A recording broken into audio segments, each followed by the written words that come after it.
hamı deyir, gəlin birləşək, gəlin birləşək. Gəlin birləşək bu ümumi sözdür. Birləşiləcək təşkilatlar var bu günləri. Ətrafında birləşiləcək elə təşkilatlar var ki, o təşkilatlarda elə strukturlar formalaşıb ki, orada kiminsə, mən burada yadam deyə, mən burada başqasıyam deyə biləcəyi belə bir şey yox. Hamıya eyni səlahiyyət verilən, hamıya eyni hüquq, eyni haqq verilən bir təşkilat var. Bugün Azərbaycan Xalq Parlamenti var. Düzdürmü? Azərbaycan Xalq Parlamenti olan deputatların hər birinin hüquqları eynidir. Sədrin də hüququ eynidir. O rəissiyyət heyətində olanların da hüququ eynidir. Digər o millət vəkilləri hamısının hüququ eynidir. İstənilən vaxt, məsələn, necə ki biz keçənlərdə elədik, Azərbaycan Xalq Parlamentində sədarət istədi ki, rəissiyyət heyəti istədi ki, diktatura yaratsın. İmkan vermədi və onları qoyub kənarlaşdırıb. Dedi ki, buyurun gedin, işinin dalınca, gəlin otur millət vəkillərinin içərisində və biz başqa adamları seçdik. Onlar da belə şey görməmişdilər. Çünki həmişə diktatura şəraitində yaşamış insanlar, diktatura şəraitində qəbul edilmiş insanlar, birdən-birə bunların elə bir çox böyük vəzifəmiş. Vəzifədən çıxarımlarını özlərinə sığışdırmadılar ki, yox, biz yuxarıdayıq, gəlib sizin aşağıda bir yerdə otura bilmərik, oturmarıq və getdilər 4-5 nəfər ayrıca toplantılar keçirdirlər, mən neynəmlər, özləri bilərlər. Amma biz bundan, burada nə vəzifə bölgüsüdür, nə bir şey bölgüsüdür, burada institutların formalaşması məsələsidir. Burada institut formalaşır. Yəni, xalqın təşkilatlanması üçün bir institut formalaşır. Get dur dağın başda deyirən ki, gəl mənə birləş, gəl mənlə birlikdə ol, olmur elə şey.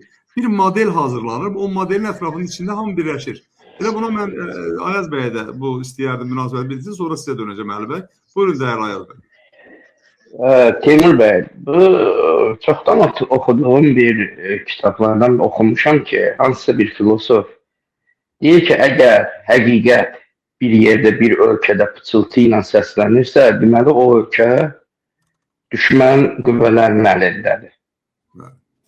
Bir halda ki, insanlar həqiqəti deməyə qorxurlarsa, bir ölkədə ki, insanı həqiqəti söylədiyinə görə həbs edirlər, şərləyirlər və ən acınacaqlısı odur ki, həmin insanın səsini kəsməkdən ötəri ailəsi ilə şantaj edirlər.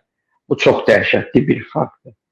İkinci tərəfi parlamentdən deyirik. Biz bu proseslər hamısı təbii üsuldan getsə, yəqin ki, öz bəhrəsini verəcək. Yəni, biz çox da bunu çalışaq, tezləşdirməyə çalışaq. Bu proseslərin öz vaxtı var. Niyə görə? Çünki Azərbaycanda bir dəqiqə, Azərbaycan cəmiyyətində təbii ki, istisnalar var. Bayaq dediyim kimi, Azərbaycan xalqı çox möhtəşəm bir xalqdır, çox savadlı bir xalqdır. Siyasi baxımdan intellektual. Ancaq Azərbaycanda bu günlərin milli dəyərlər bir mənalı şəkildə məhv olubdur, Teymur bəy. Yəni, bunların A'sı, B'si, V'si, sadalayaq da bunların hamısı.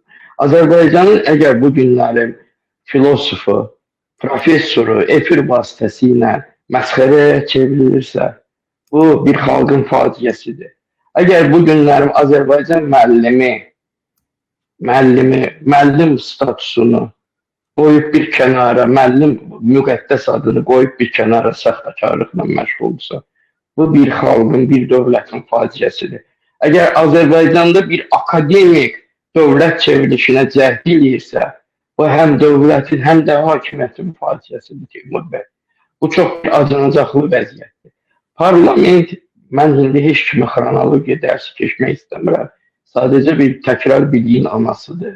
Hər halda mən bir millət vəkilliyinə namizəd kimi mən bunu, yəni bu terminlərdən istifadə eləməliyim və özümə borc bilirəm. Parlament nədir? Parlament azad insanların oturduğu, xalq tərəfindən seçilmiş azad insanların oturduğu bir məclisdir. Həmin məclisdə də bu insanlar azad şəkildə dövlətin, millətin, xalqın, cəmiyyətin xeyrinə qərarlar, qanunlar çıxardırlar. Bir şəxsi, yəni bilirsiniz, Azərbaycanda belə bir proses gedir ki, biz yəni işimizi, gücümüzü atmışıq. Burada məsələn indi ən azı da belə vaxtımızı itiririk. Bunu nə üçün edirik? Keyfimizdə eləmirik ki. Yəni təbii ki, bir səbəb var da. Məsələ üçün, biz belə başa düşürük də, bir insan üçün qanuna zidd olsa da, bu xoşdursa, yaxşıdırsa, biz bunu yaxşı kimi qəbul etməliyik. Yox, qanuni şəkildə olsa da, o insanın xoşuna gəlməsə, biz bunu pis kimi qələmə verməliyik. Yəni bizim faciəmiz budur Teymur bəy. Bizim Azərbaycanda gedən prosesdə bilirsiniz, qardaşla bacının üzr istəyirəm, ata ilə oğlun, qızın, nə bilim, çox üzr istəyirəm. Yəni evdə, ailədə böyüklə kiçiyin yeri dəyişik düşəndə burada bu dövlətçiliyə zərbədir. Yəni dövlətçilik prinsipləri ailədən başlayır, evdən başlayır, xalqın içindən başlayır. Biz əsas bu şeyləri, məsələn, xalqda belə bir şey var. Xalqda bir neçə təbəqə var da, anlayır, başa düşür, qavrayır, məsələn, mübarizə aparır. Eləsi var ki, anlamır, qıraqdan izah edirsən, ondan sonra bunu dərk edir. Eləsi var ki, anlayır, qəbul edir, ancaq mübarizə aparmaq istəmir. Yəni, bax, bu təbəqələr, əsas axırıncı dediyim təbəqə Azərbaycanda çoxluq təşkil elədiyinə görə, Teymur bəy, biz bir şeyə nail ola bilmirik. Yəni, acı da olsa həqiqətdir. Yəni, bunu Əli bəy də bilir, Teymur bəy də bilir, hörmətli Aybəniz xanım da bilir. Yəni, biz əsas bundan ötəri də nə ediblər? İllər keçdikcə təhsilimizi məhv ediblər. Ən başlıcası təhsildə rüşvət yaratdılar bunlar və istədiklərinə nail oldular. Üzr istəyirəm. Yenə də insanlar kütləni idarə eləmək çox asandır Teymur bəy. Kütləni hara istəsin ağzını çevirə bilərsən. Hansı istiqamətə istəsiniz? Yəni kütləni idarə eləmək olur. Əl çal deyirsən, əl çalır. Otur deyirsən, oturur. Dur deyirsən, durdur.